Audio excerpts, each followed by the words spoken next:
बहुत शुक्रिया अपडेट करने के लिए। और बात करेंगे कराची में सुबह सवेरे बारिश की एंट्री के बायस ईद का मज़ा किरकिरा हो गया है।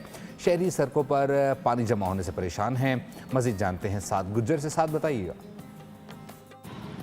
हाँ जी बिल्कुल, आज ईद उल फितर का पहला दिन है। अगर बात कर ली जाए मौसम और सड़कों की सूरत हाल के हवाले से, तो पाकिस्तान के किसी दूसरे शहर की अगर बात कर ली जाए तो जब बारिश होती है तो वहाँ का मौसम खुशगवार हो जाता है, वहाँ के दरख्त हरे भरे हो जाते हैं, सड़कें बिल्कुल क्लीन हो जाती हैं। लेकिन अगर बात कर ली जाए उस शहर की जिस शहर में इस वक्त मैं मौजूद हूँ, जो शहर सबसे ज़्यादा टैक्स जनरेट करता है, शहर कायद, तो मेरे पस से पुष्ट कैमरामैन दानिश शकील आपको दिखाएंगे कि इस शहर का क्या हाल होता है जब बारिश होती है।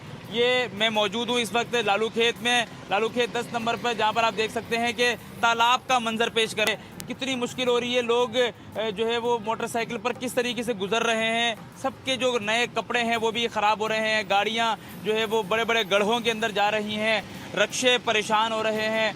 आखिर कोई ऐसा रास्ता यहाँ पर मौजूद नहीं है जहाँ पर जो है वो पानी ना हो। ये सिर्फ एक इलाका नहीं बल्कि अगर बात कर ली जाए तो कराची के बेशतर इलाके इस वक्त ऐसे हैं जो यही मंजर पेश कर रहे हैं। अगर बात कर ली जाए करीमाबाद का भी यही हाल है, अजीज़ाबाद का भी यही हाल है, लियाकताबाद का भी यही हाल है, और अगर गुरु मंदिर जहांगीर रोड की बात कर ली जाए तो वहाँ पर भी इसी तरीके से जो है वो पानी खड़ा हुआ है। एम ए जिना रोड की जगह जगह पर जो है वो पानी खड़ा हुआ नज़र आ रहा है।